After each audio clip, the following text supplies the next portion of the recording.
Meantime, the convoy heading south and away from Fort McMurray is back on the move today. These are evacuees who went north when the evacuation order came down. They're being led by the RCMP, 24 cars at a time, and their route is taking them straight through the burned remains of Fort McMurray. It's moving slowly with heavy smoke causing delays. Our next guest is on that convoy. He's originally from Toronto, but has lived and worked in Fort McMurray since 2013, and we reached Duane Aubin somewhere on Highway 63. So, Duane, first of all, where are you exactly? We're approximately a kilometer now south of the exit of the convoy. The police led us through town and released us just about a kilometer up the north that way. So tell me, Duane, what you saw in town as you were driving through. Well, it's a familiar road we travel every day, and to the right, when you're heading south, you're just looking at parched, scorched earth, burnt out vehicles. There was just a little bit of damage on the eastern side of the highway to the left of us on some homes, but not a lot of damage, what we call lower town side or downtown. But the right side, the hotel, the Super 8 hotel, just where Beacon Hill is, was gone.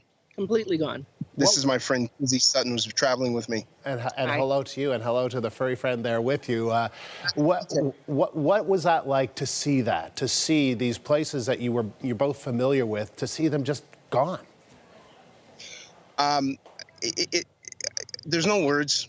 And the reality of it, when it hits, we've been listening on media and news, but now we're seeing familiar where we were last week. Yeah, I normally gas up at that Shell gas station. So I always am seeing the Super 8 and the Denny's. We actually had breakfast there. So it's very eerie and a surreal experience. I find it very unnerving, because what will we be coming back to is a question in my head. And I will be coming back because Fort McMurray is my home, and it's Kinte's home too. And so where were you? So tell me about when you left and how you had to leave, and where you've spent the past couple of days, Duane. Okay, so from Tuesday, we were on site at Aurora North, Syncrude's Aurora North site. We stayed there overnight. Tuesday, slept in the parking lot in a tent, and I slept in the car. Wednesday, we moved. They evacuated contractors. We moved down to Fort Mackay, about 65 kilometers north of town. And where then we stayed on the Métis reservation, and they were extremely welcoming. I just want to give them a shout out. Absolutely, absolutely. From there, we went to Beaver River Executive Lodge, and last night, smoke started finally showing up. I slept with this on my face. This morning, we woke up to fire alarms. I'm banging on Kizzy's door saying, we got to go. And that's when we just said, all right, it's time to roll. Let's get down and join the convoy as quickly as we can. Yeah. And go ahead there. What was your name again? My name is Kizzy. Last name is Sutton. Go ahead. See if you can see the smoke starting to come up behind us there, but that's still a live hot spot going on behind us. So I'm sure we're going to be dealing with whatever the repercussions of this fire is for quite the while, because as much as they're fighting it, it seems to have a life of its own and wants to continue. Yeah, and so what's it like? You said you slept with that mask there, Duane. What was that? What's the air like? Can you just describe the temperature, describe the air, what you're seeing and smelling? It was hard not to let panic set in. I mean, it was choking and inescapable. Smoke inhalation is a horrible thing, and we couldn't see flames. It's not like there was a fire encroaching on us at all. The smoke was covering an area. We're talking about hundreds of kilometers. It was everywhere, and there was nowhere else to go. So we just had to point our noses south and get through it. And so where are you going now? 400 kilometers south to Edmonton, and then 100 or 2 south of that to Calgary. And what are you going to do? I mean, what are you going to do for the next little while? Yeah, I don't know the answer to that for myself, let alone for Kizzy. I know that, we've had to do things like register with Red Cross, initiate EI, keep in touch with whatever communications are coming from our places of employment with respect to just administration. And to start thinking about what are we going to do next. Syncrude announced today that they're shutting down their main site. Starting up a site is a big deal, and that's going to take a while. And that's where you work, right, Duane? Correct. And Kizzy works for the city, for the regional municipality of Wood Buffalo. Yes. So I imagine, well, we'll be hearing from them at some point to find out what's next from their perspective. And then we got to figure out what's next. Where are you going to live? Where are you going to live in Calgary? Do you know? We have friends. We have family and friends in Edmonton and Calgary. So, you know, we know the shelters are there, but we're not going to use those. We want to make sure they're available for those who really need them. Yep.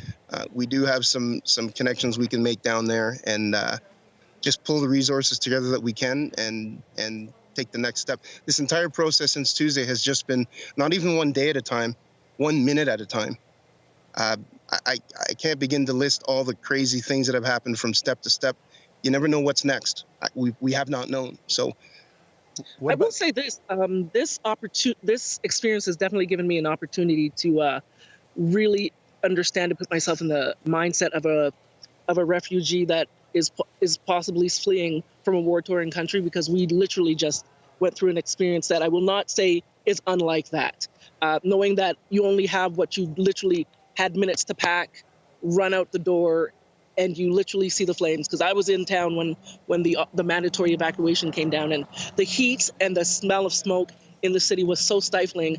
My dog was actually one of the first warning signs for me, because as soon as I came home, he was bolting to the door and just trying to get out, and I had to hold him back so I can pack up a few things. So it was a terrifying experience, but it's definitely something I'm going to learn and grow from, and I'm hoping that people out here will take this lesson and we can move forward and hopefully create a situation in the community where we can learn from the mistakes that we possibly made to cause this fire to get as big as it did, because I'm nervous for the other communities where this is going. And Duane, what about your home? Do you know anything about it? We understand that thus far our home has sustained no damage. We rent an apartment in a house, and we've been in touch with our landlords, and best they know, their house has not sustained damage.